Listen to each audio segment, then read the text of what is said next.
going on, everybody? It's Geoff Grammer with the Albuquerque Journal, and we are live, Sean. We are live. You didn't tweet it out? I did not tweet it out. Okay. I will tweet it out right now as we are talking. But hi, everybody. Sean and I are at Isotopes Park. We are on the concourse on the first base side. Tonight is Duke's Retro Night for the Isotopes game. They're playing the Salt Lake Bees, but also the Duke's Retro Night's a huge night every year here in Albuquerque because the Albuquerque Dukes, the longtime AAA baseball team and the longtime feeder team for the Los Angeles Dodgers, is why Albuquerque is a Dodgers city, a Dodgers town.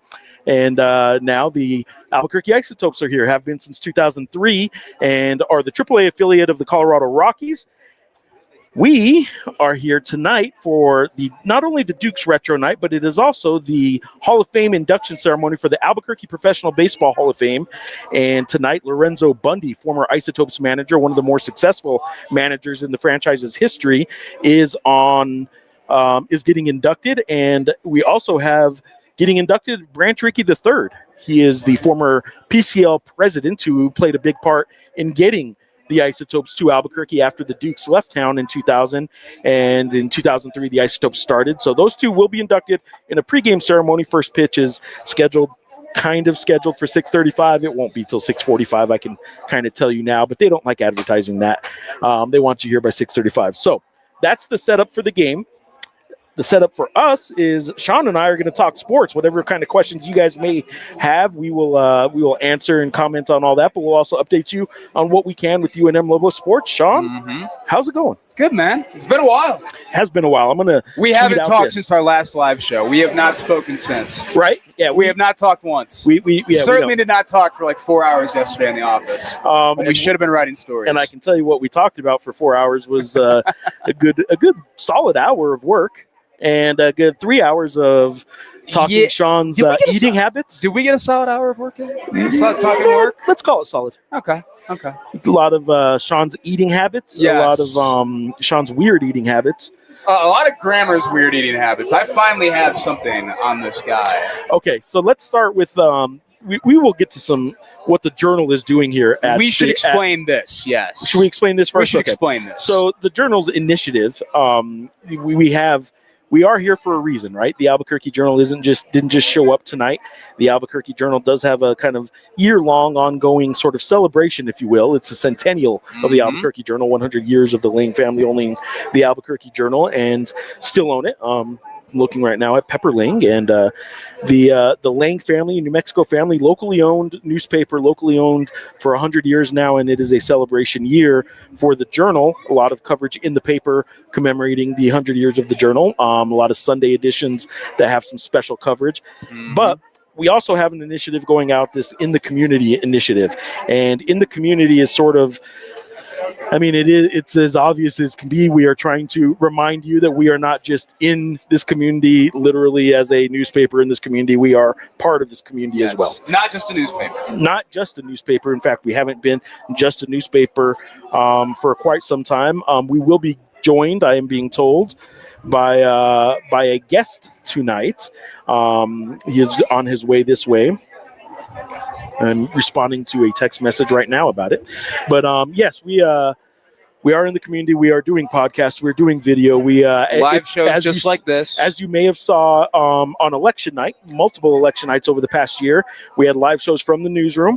We did shows just like we are doing right now. Sean and I do these a lot. So this is kind of like, it's weird when we have to sort of talk about other topics other than sports, but Sean and I are kind of used to this and not used to this particular setup because this is unique. This is different for us. We're in the community. We are actively in the community. We are in the community, and we're not in some ivory tower talking about recruiting or anything like that. No, I got out of my ivory tower woke up at crack of noon today. You had a nice ivory tower. Yeah, I got out of my ivory tower, came down among the people to come to Isotopes Park today, and this is what I'm here doing now. We are going to be joined by John Traub. He is the president of the Albuquerque Isotopes. He is also sort of the founding father, if you will, little dramatic, but he's the founder of the Albuquerque Professional Baseball Hall of Fame, and he can give us a little insight on the two inductees tonight. Tonight is very much his baby. It is very his much baby. so. It is his baby, and tonight even more than a lot of these Hall of Fame induction nights, is his baby, because while he has players inducted a lot, he's had former Duke stars, he's had a few former Isotope stars. He's had that. Right here? Okay. And all right. He's done all that. Oh. How we doing? How are you? We'll have you. All right. So we're being joined now by John Traub. Okay. And I'm going to have the one microphone on two of them. No. You're good. You're good. Are we live? Yeah, we are live. Welcome. Wow. It's great to have you on. Is this live? This is live. You are live. I would have combed my hair had I known. Yeah, right. I should have warned you to comb your hair a little bit, right? Appearance is brought to you by Aquafina. Is that okay? Yeah, but I can't hear you. Can you hear him? I can. Can you say something real quick? Hello, test. Ooh, I can't hear you now. Yeah, I can't hear you. You might have to give him the headset. Oh, it's because I turned All right. it off. Try this. Any better? Any better for me? Test. Headset. There you go. All right, Sean's not joining us now. But I know what to talk to. There we go, John. I can hear you. Now I can hear you. Okay. So, John. Yes, Geoff. So they didn't hear my joke when I started? All right. Dang it. John wasted a good one. Yeah, John did waste a good one there. So John Traub joins us. John's new title, which is weird for me still to say, is president. I hate it. Do you really? Yeah. You don't like the you don't like the title? No. So John's been general manager for almost the entire existence of the Albuquerque Isotopes, but he for the first year this year has a different title and some different duties. And I will point out that Chrissy's record as general manager of the Isotopes way better than mine. Her win percentage is light years better than There's yours. a lot of things that have gotten better since the old guy left and the new person took over. But you know what? She's doing just a tremendous job. Really proud of her. Obviously, I'm not surprised because she's been ready for this for the last 10, 15 years, maybe more. So it was the right time for me personally. Definitely the right time for her. And it was definitely the right time for the organization. I really thought it was time for a fresh perspective, a new voice, and she's really done some great things, and the staff has really supported her and rallied behind her as well. And, this is really more of a step towards retirement for me. So I am uncomfortable with the title. I like to say that it's more of an honorary title. Yeah. Rather than giving me, I don't know what it is, but, I'm here as an advisor, help out as I need to. She'll call me and ask me various things, and I'm helping out with the ownership group with another team out in California. So I'm just staying busy, but it's very different. First time in almost 40 years that I've been in this kind of have this kind of freedom, I guess, during the season. I haven't talked to you since opening day about this, but I'm curious how your first opening day went. I was in Rancho Cucamonga, California. Okay. And so it was really weird. Yeah. I wasn't here. It was my first opening day that I've missed dating back to the Angels when I started in '88. So it was really weird for me. So you didn't miss opening day, but you missed it for the team, your primary team. Correct. Because you did their opening day, I guess, right? Yeah, we had a couple of college exhibition games out there in the days leading up to the season. We opened up here on the 31st. They opened up on the 1st, and there was just no way I could be at both places. So, all right. Tonight, Duke's Retro Night, obviously a big night for fans. Nostalgia and baseball are married, and people love Duke's Retro Night. But as I remind people sometimes, the Dukes franchise and the Dodgers left Albuquerque, and there was a gap without baseball here. Tonight's induction ceremony for the Albuquerque Professional Baseball Hall of Fame, which is your baby, is a special one in regards to what I just said. The Dukes left, and what was Albuquerque to do? Well, baseball got back here, and one of the people who had a big hand in that, including yourself, including the ownership group, including some people in city government and all that stuff, but one of the people who had a hand in getting baseball back in Albuquerque was Branch Rickey III. He is one of tonight's two inductees, the other being Lorenzo Bundy. We'll talk about him in just a second. Why don't you tell me why Branch Rickey III is one of tonight's two inductees to the Albuquerque Professional Baseball Hall of Fame? Well, Branch was league president when the Calgary Cannons team was for sale, and he knew what a great market this was. Obviously, he's been in baseball his whole life, and he knew Albuquerque was a terrific market. The Dukes had left. Branch was so instrumental in in really being the catalyst towards getting the Calgary franchise sold, relocated to Albuquerque, working with the city to get a stadium renovated. And he's just been so supportive of our organization. All-Star game, national championship game, just, even giving us various accolades and awards over time because of the respect he had for the operation. And, I knew a long time ago, Geoff, that we wanted to put Branch in the Hall of Fame here. Not for any one specific statistic or not because of his grandfather or his father. It's because of him and the kind of person he is. And, you don't think of a league president necessarily as somebody who is quote unquote Hall of Fame worthy. Well, that's what he said. A lot of people don't even necessarily know who he is. Yeah. But the people inside the league, inside our organization, we definitely know Branch Rickey. And we've had a lot of opportunity over the years to stay connected, but to have him come here, it's something that we've been working on for a number of years. So thrilled that he and his wife are here tonight. I would say this falls under the category of a Hall of Fame inductee who, well, his name for other reasons probably. Like, there's a reason that professional sports in Albuquerque even exists right now. Mm-hmm. And it probably wouldn't be without him. I mean, there may have been another league president at the time. It may have still ended up getting here, but he was the guy that kind of oversaw that period. But you're right. There were a lot of other things that helped baseball thrive here. Not just exist here, but thrive here. And he and Lorenzo Bundy both really tried to emphasize how much that has to do with you personally and the organization, your staff. But he and Lorenzo also had a little piece to do with that as well. Oh, for sure. And Ken being on the executive committee of the PCL for forever, he and Branch worked so closely on just a myriad level of issues throughout the league over the years. And Ken is going to have his day in the sun. Don't worry about that. Yeah. But tonight's about Branch, and it's about Lorenzo Bundy.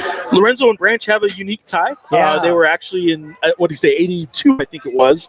He was in Pittsburgh. He broke in 81, I think his second year. Second or third year. He went as an undrafted free agent, and he called up the Pirates, and he said, I want to come for a tryout. And Branch said, well, we can't pay you. We can't pay your way. And Branch being the general manager at the time. Oh, I'm sorry. Branch was the farm director of the Pittsburgh Pirates. So overseeing the entire minor league system. So Lorenzo Bundy became a player in the Pirates system at the same time that Branch was the farm director. So it's a really neat story. And then obviously with Branch as league president, Roe was the manager in Vegas. He was the manager here. So their friendship, their relationship goes obviously it goes back to the early 80s, but it continued through the next several decades. I thought it was funny talking with both inductees on Zoom. You guys set up after it was announced, but not only do they know each other, and Lorenzo told the story as Branch and some other people there basically told him everything they could to say, don't come. Like, you can come, but you're going to pay your own way. Yep. You're going to do all this. He did well enough to make the team, obviously. But Lo Bundy's first minor league roommate when he was with the Pirates was Bobby Bonilla. Yep, and he stays in touch with him to this day. And I'm sure he calls him up every July 1st to see how make sure the check cleared. Yeah, make sure the check cleared. So Lorenzo Bundy's time in Albuquerque was one of the most successful short stints. I say short, but 3 years for a manager at this level isn't short. That's sure. That's maybe actually considered long. But his 3 years here, he had an 80-win season, tied for a franchise record single season. He was the last manager to manage the Isotopes to the playoffs. That was 2012. It's been a minute. His time here, why was Lorenzo Bundy's time here a success? Because of the type of person that he is and the way you hear his former players speak about him. Lorenzo Bundy is the quintessential baseball lifer, and the impact that he's had on so many people's lives on the field, off the field. He's been a mentor for so many Cy Young Award winners, Hall of Famers, MVPs, you name it. He has touched people throughout the entirety of his career, including when he was a player, and that impact certainly bled over here in that 2011 to 13 reign, and he's just such a positive person. It's hard to be in a bad mood when you're around him, and people who play for him will go through the wall for him. Yeah. And he's continuing that with his career in Mexico. I mean, there's a reason. We had dinner last night, and he shared with me that he has 18 championship rings in his career. So here's what floors me. Yeah. Not only the 18 championship rings, all the praise you just heaped upon him, everybody heaps upon him that knows him. They just love the guy. But he made a kind of a passing comment about this Hall of Fame caught him off guard a little bit, and then he kind of went down this path where I don't think he was trying to gloat about it, but this is his 4th Hall of Fame, and he expected to be in another one, and he will probably soon enough be in 5 Hall of Fames because of just who he is. That's not bad. His high school, where he went to high school, he's in the Hall of Fame there. Right. He's in a Hall of Fame where he played some college summer league ball. His college Hall of Fame, this is his 4th. He will be in the Mexican League Hall of Fame at some point. Will. He's won a lot of championships there. All right. He's working on a 3-peat right now. I don't know if you knew that. Yeah, and he's tomorrow. He leaves leaving, tomorrow. He's leaving tomorrow morning, and he's flying to Mexico City to manage the Mexican League All-Star Game tomorrow night. But it was so important for him to be here, and he was so touched by that. He's like, he's going to do everything. So he worked with the Mexican League. He worked with his team ownership, and we're so thankful that they were so gracious to let him come up here. Look, all industries, all fields have this.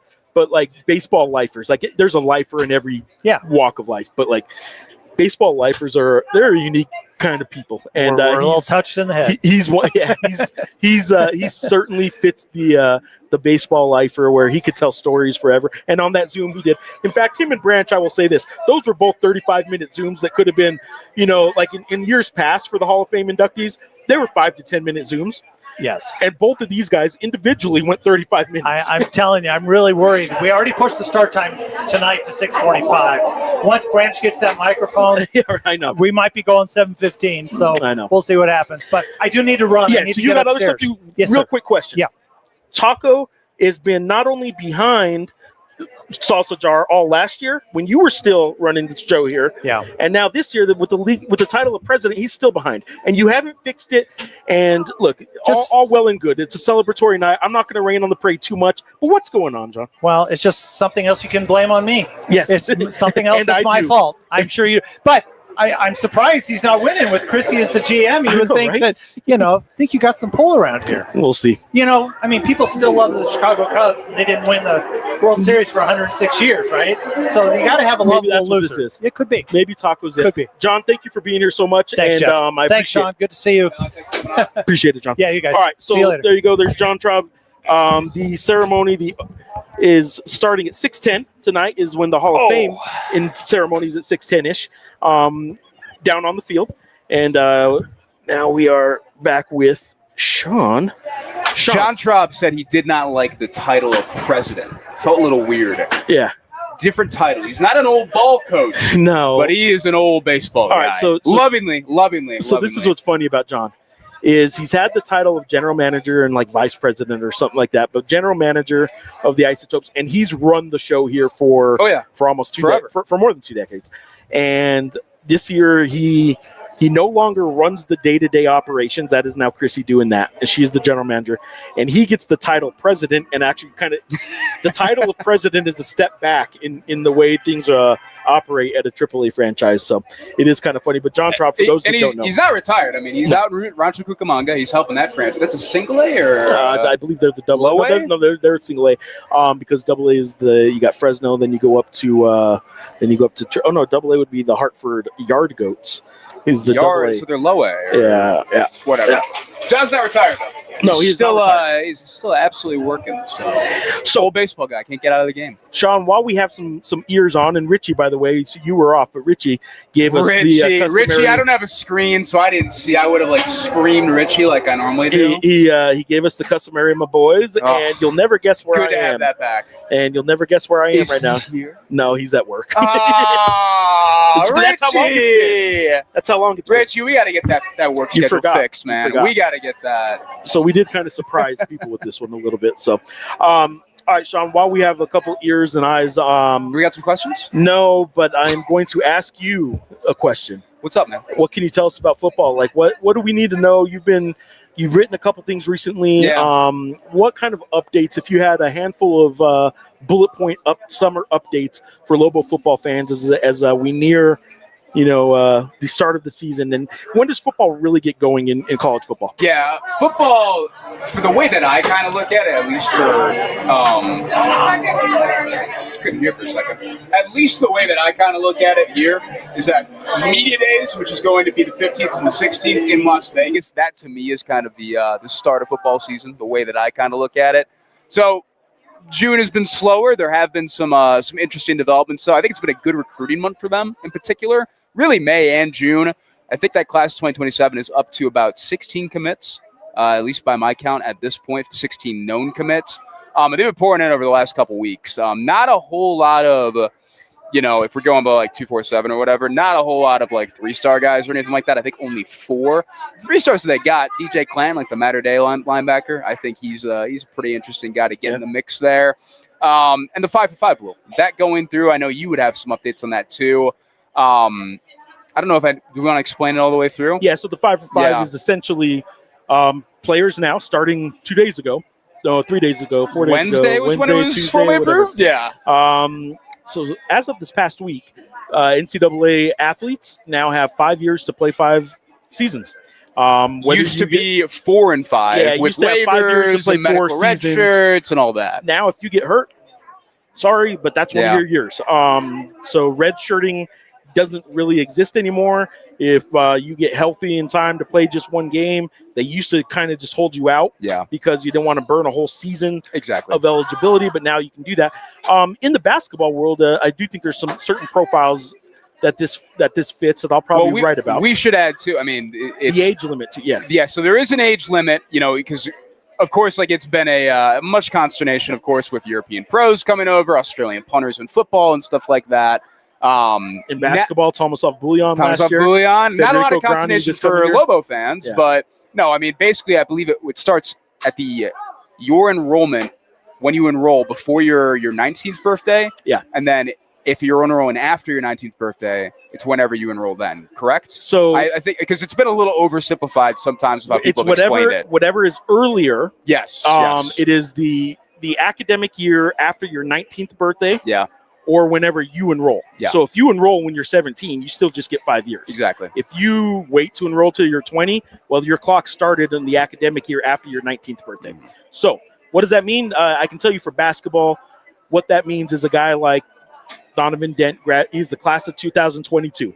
Donovan Dent is a guy that this year he has played in 4 years of college, and starting next year, these players will get 5 years to play.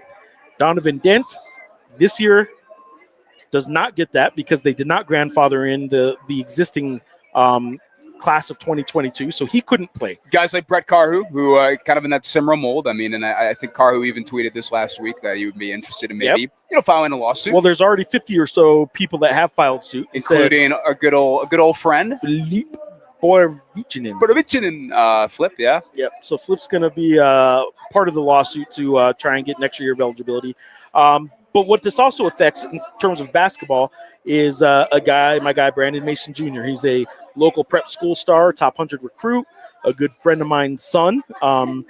And he is a guy that was considering enrolling early, reclassifying. You hear that a lot in basketball, a lot more in basketball than football. Yeah. But you do hear some in football. Yeah.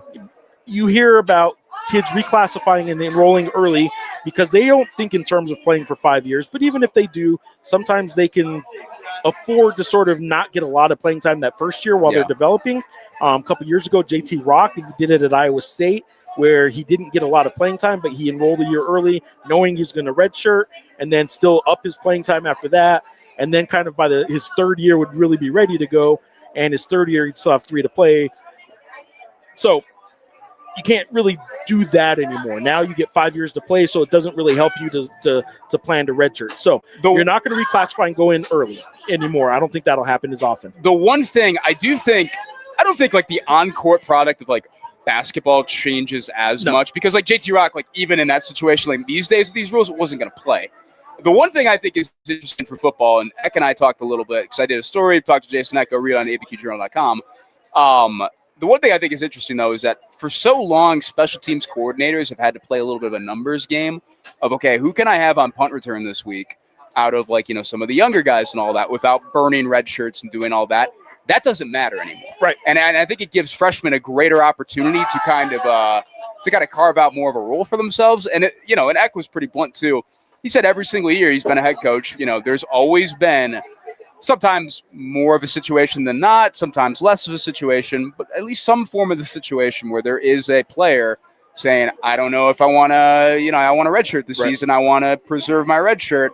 And, he said, his last year at Idaho, they had a starter that kind of came to them and did that, and they had to talk him out of it. And, of course, the last couple of years, it's been so interesting because that extra year, if you preserve your red shirt, then that's more currency to make money. That's another way to do it. It's more leverage. So the fact that, that's kind of gone the way of the Dino, that's something that Eck is a big fan of. He doesn't have to deal with that anymore. And I think for UNM, there's about 15 or so guys, I don't have them all off the top of my head, that will stand to get, I believe, an extra year of eligibility. But the key ones to me are the guys that are true 4-year seniors this next year, and that's Jackson Eck. Of course, the reigning Mountain West Co-Defensive Player of the Year. I mean, the best defensive player on the team, and running back Scott Trey Humphrey. Those are the two guys that I think are kind of the headliners there of, okay, that's in the short term, that is a big-time positive for UNM. I can tell you that on the Lobo basketball team, who this affects most directly, right off the bat, is going to be Tunde Valberg Fasasi from Sweden. You did a good job with that. Well, nobody would know. You said it confidently. Yeah, he is a fourth-year guy who will get a fifth year. He now has 2 years of eligibility, and as opposed to one.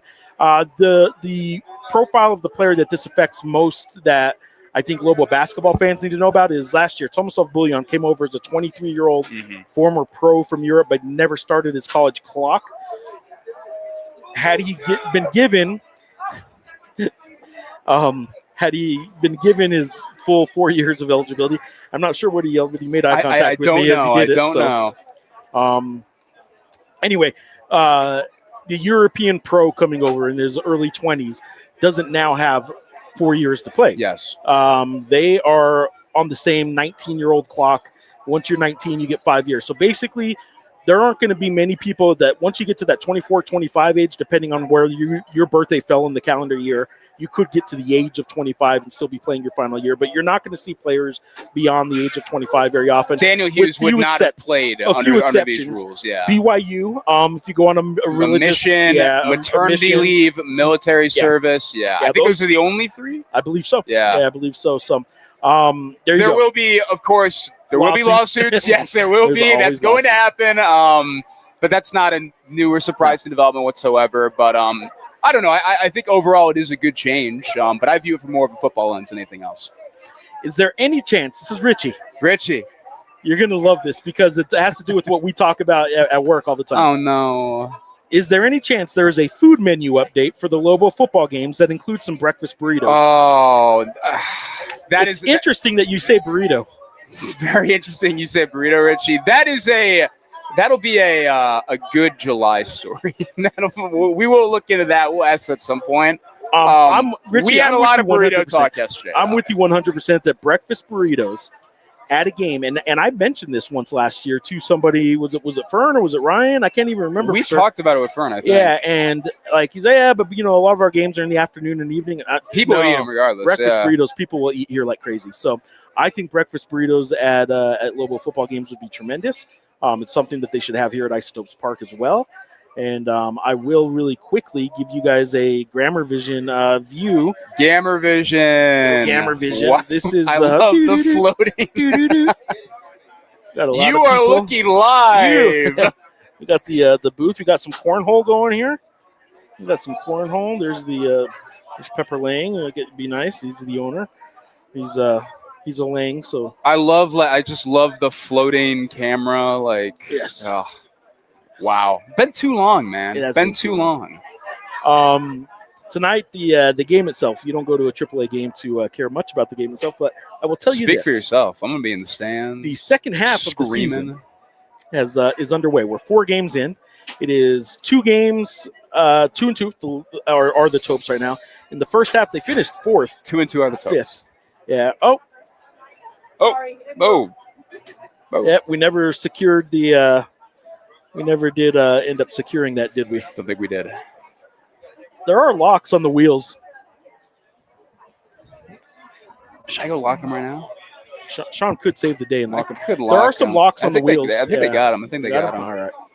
The Isotopes, 2-2. Isotopes 2-2. Second half. They had a tremendous first half of the year. If you They look really at their stats, did, the way they broke down, they averaged. I did a story on this about 4 weeks ago maybe.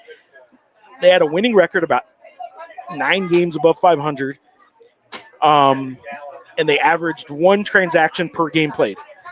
In the 2 weeks that they basically fell out of the race, they had just about 2 transactions per game, and most of them were pitchers. So they didn't really have a pitcher that worked for about a 2-week period, and they won, I think, 3 games out of 12. Yeah. So that's what happens. And when you're the AAA affiliate of any major league team, when the big league team gets injuries, you lose your pitching staff, basically, and that's what happened to the Topes. And they did not win the first half. Why that matters in the PCL, in the Pacific Coast League, is because the Pacific Coast League pits its first half winner versus second half winner, and those 2 teams play each other in the playoffs in the postseason. And there you go. That's how it works. And that's baseball. That's baseball, brother. This isn't intramurals. No, sir. That's baseball. So, all right. While I see a ton of Duke's hats and gear walking by, and a lot of Isotopes gear as well, I'm going to ask you, what's on your hat? Oh, no. It's just like, like a Chicago Cub, like playing a guitar. Is that what that is? A Chicago Cub playing a guitar? Chicago Cub playing a guitar. It is a red bear. I mean, it's a little bit like Grateful Dead-esque. Yeah, so I was... Are you a Dead guy? We've never talked about it. I'm a little dead. You dabble with the Dead. Yeah, I'm a little dead. Okay. A little dead? Well, I'm a little dead. A little dead. I've heard the stories of young Grammer, and I was like, he's got to have a little dead in him. Man, if I could tell the stories about these substances... All right. Hey. Without getting in trouble. Hey. Journal Centennial event. Very family friendly. Yeah. Very family friendly. So we're at the Isotopes Park. The Journal. He drank a lot. He drank a lot of 7-Up. Those were the substances. Make 7 up yours. Did you remember that ad campaign? No, what? There was a Make 7 up yours. It's not. And they're like, you can't pause like that, man. There was a 7-Up campaign for a while. Make 7 up yours. I think like the oldest one I remember is like Real Men of Genius. Oh, that was a good one. So good. They should bring that back. So good. In a lot of ways, we're Real Men of Genius. Are we? Uh-huh. Yeah. We're on the mic. Who's going to stop us? Do we have any questions? Do we have anything on that front? No, just about food. Just about food? But I will mention this. So there are two people being honored tonight before the game. The Isotopes ceremonial first pitch. Yes. The first pitch by the Journal's representative. Yes. He's on the board right now. Is he up there? He's right there. That is Joe Chavez, ladies and gentlemen. Joe Chavez is up there. I don't think we can get grammar vision on it. Guys. Trying to tell Journal people. Hey! Oh my God! That's a strike. Hey guys. That's a strike. Right. That's just a strike. So Joe just threw a strike. Everybody. Okay. How long has Joe been with the company, Grammar? Joe's been with the company 43 years, over 40 years. And I know Rick Wright's going to be 48 years, but he's been technically a contractor. This is like 2000, yeah, 2019, 2018. Yeah, Rick is still very much with the Journal. But very, very glad. Ricky's in Hawaii right now. Yeah, poor guy. So he's working on his first pitch over there. But very happy we honored Joe tonight. Joe's a great guy. He is. Very much so. Yes. Let's see. We got central to this evolution is our In the Community initiative. I'm now reading some talking points to you. And In the Community initiative, which shifts our relationship with our readers from a monologue to a conversation. And that's something, frankly, not like the conversations Grammar and I have. No. Ideally, something a little more highbrow. I will tell you this. So, like, a little more sophisticated. It is something, and I don't say this just because for self-serving purposes, but sports has kind of been doing this for a while, right? The conversation around sports involves fans a lot more, I think, than general news traditionally has. Yeah. But this is what the Journal overall is doing. We are now trying to embrace being a part of the conversation as opposed to being somebody standing at a microphone talking just to you or talking with you. And we are trying to involve you guys in real-time events like live streams. like we had a town hall podcasts, series for a good while. town hall series town with hall. gubernatorial candidates.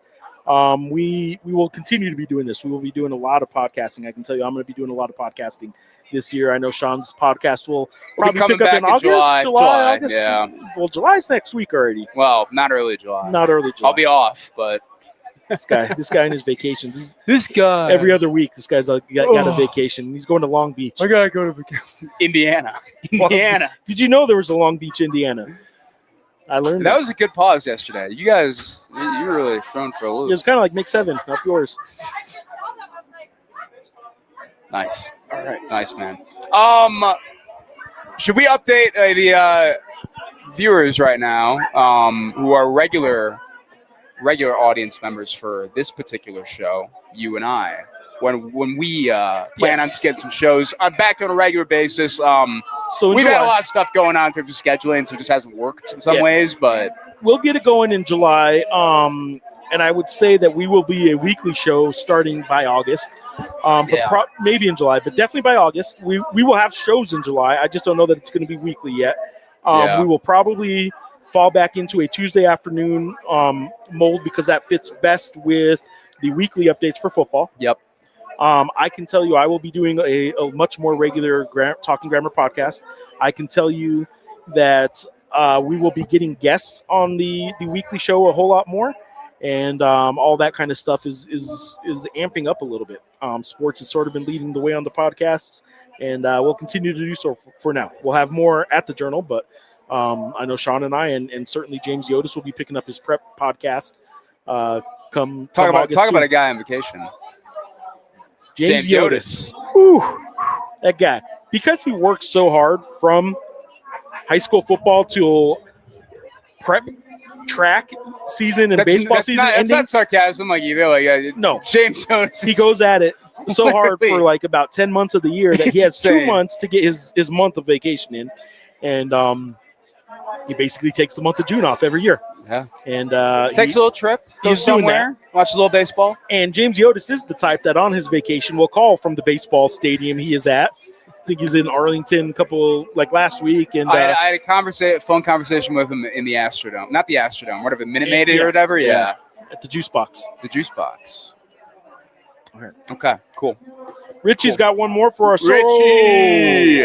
Are you guys going to be doing this for football games? Yes. Post-game. Post-game, yeah. Unless something's changed for you. No. Post-game is still the plan. It'd be pretty funny. This would be the one, we're going to sit out this football season in particular. No post-game reaction whatsoever. Tell us when. We have no thoughts. When is Mountain West Media Day? 15th and the 16th of July. What do you expect the preseason poll to show in terms of individual awards? And what are the odds that New Mexico is not the preseason number one? Individual awards, I could see Eck being preseason defensive player of the year. Yeah. I could see that for sure. Offensive player of the year, I got to think about that a little bit more. But in terms of predicted order of finish, I think it's either going to be New Mexico or UNLV. I could not tell you which way or the other. I do know some people that cover football in this league that feel similar to the same way that I do, where it's close between New Mexico and UNLV. Yeah. I give UNLV maybe like a smidge, like a little bit of like a leg up. But I think New Mexico's right there. Absolutely. I'll tell you what. I mean, I have not thought about ballot yet either, and it's going to be tough. I will tell you this: what I will warn Lobo fan about this year is the Lobos had some good fortune last year. There's nothing wrong with having good fortune. Some close games went their way. They snuck up on some people. They had some good things happen. Now you make your own fortune. So this isn't like they had some sort of backhanded They had a compliment. chance to make their own fortune on one Friday night in San Jose, and it didn't happen. Overall, I would say that the ball bounced UNM's way a lot last year, and they could have a couple tough ones this year that maybe they didn't get last year, and that would cost them the dream scenario of even sneaking their way into a CFP game, which isn't a zero chance. No. And to think that for the UNM Lobos is crazy, but it is a non-zero chance that they could be the group of 5, group of 6 representative in the college football playoff. No, they're absolutely on the short list. I mean, particularly coming out of the Mountain West, UNLV, New Mexico, Hawaii, and then Yeah, I think everybody's going to probably look and say Boise has got to be the favorite to do it out of the Pac-12 now. You know, I think Wilson Alexander with On3, who I really like. He was a great reporter for the Baton Rouge Advocate covering LSU not too long ago. He had, Memphis on there coming out of the American and all that as well. So, I mean, it's going to be a little bit of a crowded picture for that one kind of G6 berth, but Yep. UNM is, they're right there in it. I mean, they probably are a top 3 team to make it. UNM losing to Oklahoma does what to their CFP chances? I don't think it kills it. I don't either. I don't think so either. And, I don't even want to read in it at this point too much. Like if they went up to Norman and got stomped either. I mean, Wow. Oh my gosh. We got AJ creeping up on us over here. I'm getting pelted by the cornhole beanbags over here. Yeah. But I do think, look, I mean, they're going to go up to Norman and expect to win and try to win. Oklahoma's going to be good this year, though. But UNM has beaten John Mateer before. It has been done. I'm just saying, we got AJ over there showing up. He's looming, dude. Doing a cameo. All you can see because of the J and the N, or the J and the R, rather, in our sign, is just his eyes popping up over the top. So, welcome, AJ. Welcome, AJ. Oh, my gosh. Yes. Here we go, AJ. There he is? AJ's in here? There's AJ. You are looking live, AJ. Hi, AJ. Hi, AJ. How you doing? There he is. What's up? All right. He'll have more to say tomorrow. Pick up a copy of the Journal, and pick up a copy of AJ tomorrow, and he will join us, or he will update you on it. Wow. We do need like a tent that can accommodate our friend AJ in terms of the height. Me? I mean, you don't think I have to duck when I come in here? All right, so we got the Hall of Fame inductions going on right now on the field. Got people talking good about Branch Rickey and Lorenzo Bundy right now. Neither one of those names are names you would know being from outside Branch the state. Rickey, I think. You might know the name Branch Rickey. Yes.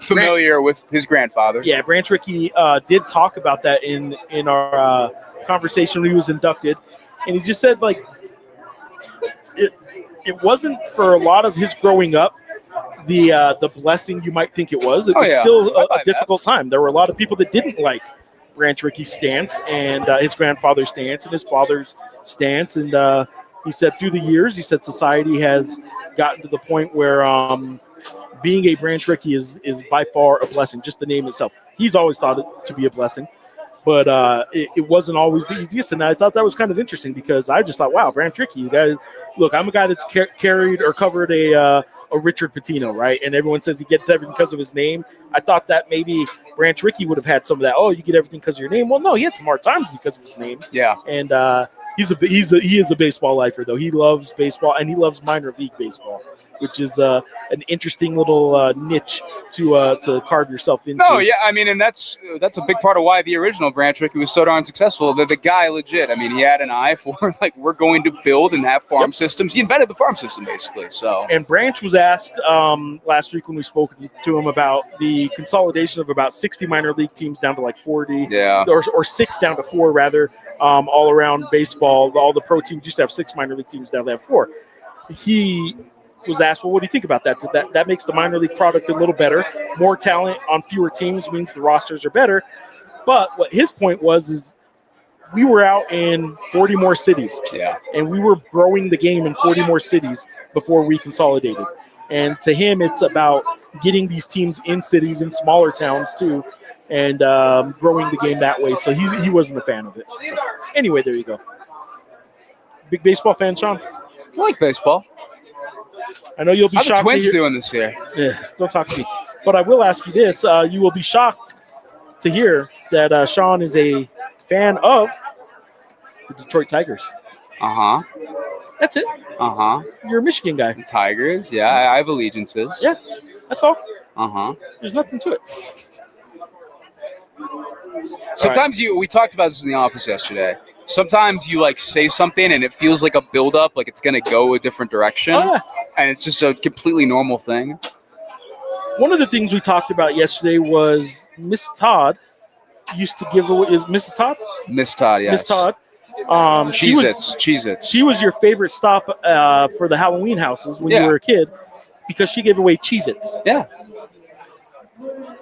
What's wrong with that? What kid's favorite house on the block is the Cheez-It house? I'm not a huge candy guy. I like I know, Cheez-Its. but like for Halloween though, man, you still want to find the place that gives away like candy, don't you? Or Cheez-Its. Or Cheez-Its. Goldfish.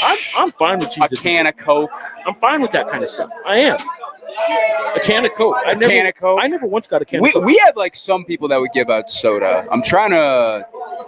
I couldn't give you a name of the house, but I know for a fact there was a couple, not more than a couple nights where I came home with like a couple cans of soda. I never once got a soda for. Never once got a soda? No. Interesting. All right, Sean, what do you think? Should we start wrapping this up? We probably should. Yeah. See our guy Matt over there. Yeah, there's Matt. Matt's a big proponent of the burrito, whereas you don't seem to think the burrito is the best food to eat in a hotel room. I don't think it's the best. I don't think it's the best food. I also don't think a Denny's steak is the best. All right. With your bare hands. Next show. We should not do this while we're winding down. Bare hands. We do need like a good 2-hour show to recap everything over the last 3 months that we haven't gotten to on a weekly basis. Did you just say a 2-hour show? Yeah. Right when you said we need a 2-hour show, we had people cheer. That was for us, everybody. I want one more time. I want you guys to see our guy Gamer AJ Vision. over there. Oh, he's walking away. Gosh, dang it. Richie's chimed in again. Richie.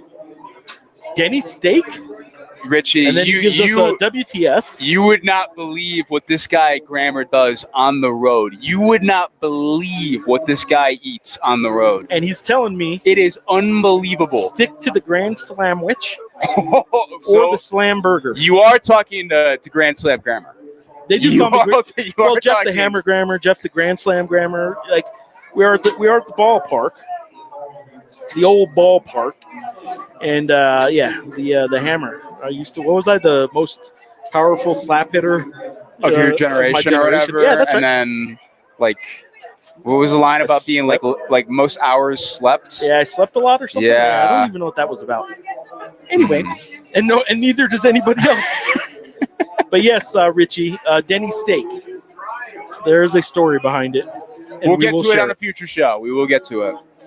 We will be doing some Lobo football coverage and Lobo basketball coverage and all that good stuff. I will tell you, Lobo team camp just wrapped up for basketball. They have one more kids camp in July. Mm-hmm. All the players are here. I believe tomorrow the final player, if he didn't get here today, Finn Lastring, a 6'10" center from Germany, will be here. And that'll be the last Lobo to join the basketball team. How about that? Any other football updates you want to update? I outside of recruiting and kind of getting in the nitty-gritty of it, which I don't really want to do right now, frankly. We should say this because I don't know how much we'll talk about this in July when we start doing more regular shows. Hampton Samuel? Yeah. Why don't we give a quick track update and we will give you our thoughts on him winning the not winning. Yeah. Something. Let me just and I think I will write something about this soon. Texas Tanner had an amazing season for Air Force. He literally did. I think his marks in the discus and the hammer throw, I think, are the number 2 all-time marks. I was saying thrower in the office. I was doing this like a shot put. I don't know if you noticed I was doing this. And hammer. Yeah, he did not do a shot put. Does not do shot put. Probably did shot put at some point. No, I think he has the number 2 NCAA all-time NCAA marks in discus and hammer. He was runner-up in both the NCAA individual competitions, championships, I should say, at the outdoor championships. Tremendous season. He is an absolute stud. Hampton Samuel won the distance double. He won the 5K. He won the 10K team title to cap off a season, an academic year that saw him win a cross-country individual title, an indoor track and field championship, and then he was disqualified in the 3K. He was going to be, I think, top 3 in that, I'm pretty sure. And then, won the 5K and the 10K. He's the world-leading 5K time right now. Literally world leading, the fastest time in the world. How he did not win. He is not the Mountain West Track Athlete of the Year. Yeah, men's Track Athlete of the Year. And look, they don't have to look at that world leading time because that was not run in, it was run in NCAA competition. but he won 2 national championships, and that's better than 0 in my opinion. So justice for Ab 2's Samuel. better than 0. And we should note too that that's an award voted on by coaches. Yeah. And this is What does that mean? We don't know for sure, but it doesn't look good in my opinion. Pamela Kosgei, I believe she won the distance double last year, 5K and 10K, and I don't think she got that is correct. Mountain West women's track and field athlete of the year, outdoor track and field athlete of the year. I don't know what the message being sent is. Happens once, it's a little interesting. Happens twice, it's a little okay. Seems like there's a message being sent of some kind. I don't know what 4 it is. national championships over a 2-year period. And those 2 didn't win their conference outdoor athlete of the year. Excellent representation for the league too. So I don't know. Something we'll be written about this at some point. Last year, Pamela was a finalist for the Bowerman. Yeah. She was at the awards ceremony. As a freshman. As a freshman for 3 finalists in that, and she was one of the 3. Hampton is a semifinalist. Hampton right now is the semifinalist, which is 10, I believe. 10 semifinals, and then it cuts down to, I think, 3. 5? Well, last year was just 3 at the award show. But they do like voting and stuff like that I think whittles it down. So anyway, I'm not sure. Point is, he's good. He is very good. Excellent season for him. A lot of good stuff from UNM track and field this season too. They didn't match the team finishes that they kind of had last year. Part of that is because they lost Skylar Ishmael, Kip Karuri on the men's side, of course, but and they just didn't have as many qualifiers on the women's side. But a lot of really good stuff going on over there for sure. I'm going to sign off by kind of going one more time over a couple talking points, and that's the Journal is celebrating its centennial. 100 years behind us and 100 years ahead. We're not just celebrating 100 years of me and Gammer. That's this right. Is wow. Central to our evolution is the In the Community initiative, which is this events in the community. We had a car show at the Journal offices last weekend on Father's Day, and just a lot of these events. We were at a food truck event. You and I, we did a video that you can see on the Journal's YouTube channel, and we did that. When was that? Like April? 2 months ago, April maybe. Yeah. And a lot of these events, we will be out there just for visibility's sake, if nothing else. We got a lot of cornhole playing going on right here, giving away T-shirts, giving away, obviously, there's mugs, baseballs, newspapers, brochures. And you can support local journalism by going to abqjournal.com/subscribe. That's where you can subscribe to our digital product, our print product, or a combination of both. You can obviously buy our newspaper wherever you can find it. You can buy copies of it.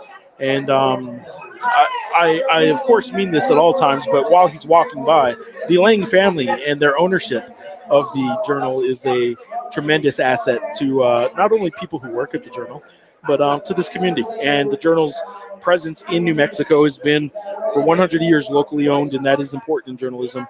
And community initiatives like this are important to have the conversation with you. You guys are a part of this. It is not us just talking to you. You guys are a part of this, and we are a part of this community just as much as everybody else. And we want you to understand that we don't see this as us speaking to you and us telling you what the news is. Mm-hmm. This is us just engaging in a conversation on a daily basis and in a lot of different ways. So we are no longer just a newspaper. No, that we have been for a while, but we are very interactive. Shows like this, podcasts, a lot of social media interaction as well. And we're ramping up a lot of that stuff. Follow us on social media. A lot of @ABQ Journal accounts. I know that's what it is on Instagram and on X. I believe TikTok is also @ABQ Journal, but I'm not positive. So. And subscribe to the YouTube channel. You can just find that by looking up Albuquerque Journal. And shows like this, our shows are on it all the time. This sports season, will be doing, again, post-game football shows with reader interaction, pre-game basketball shows. I will be doing a weekly podcast. I believe you will be doing a mostly weekly podcast. I should say I will be doing a mostly weekly podcast, as you will. But that'll be weekly during the season. We'll see how it kind of leads in over the rest of the summer, but definitely there will be some podcasts coming up. And we will also be doing a weekly show like this, primarily or scheduled around the weekly coaches teleconference. Weekly availability, yeah. Thank you guys. Journal app is one other little plug I should give. Look up on your at your app store on your smartphone, JRNL Plus. The Journal Plus app is where you can get some of our breaking stories break there first. Some of our content is Journal app exclusive. There are also a ton of discounts and things like that you can get. A lot of benefits. It is news with benefits, Sean. News with benefits. News with benefits, Sean. News with benefits. And there you go. I see some people right now spinning to win something. Since we're on the back of the award-winning wheel. I don't know what they just won. I don't know what they just won either. Appreciate you guys. This will be it. We will sign off. Richie, thank you for being here. All you guys that signed on during the show, thank you for watching. All of you guys that are going to watch the show after the fact, thank you very much. Again, Isotopes Park tonight is the Salt Lake Bees, the Albuquerque Isotopes, playing as the throwback Albuquerque Dukes. It is retro night at Isotopes Park. Sean, thanks. Thank you, everybody. Thank you, Grammar. It's going to be one of our long, awkward pause moments where we hit end stream.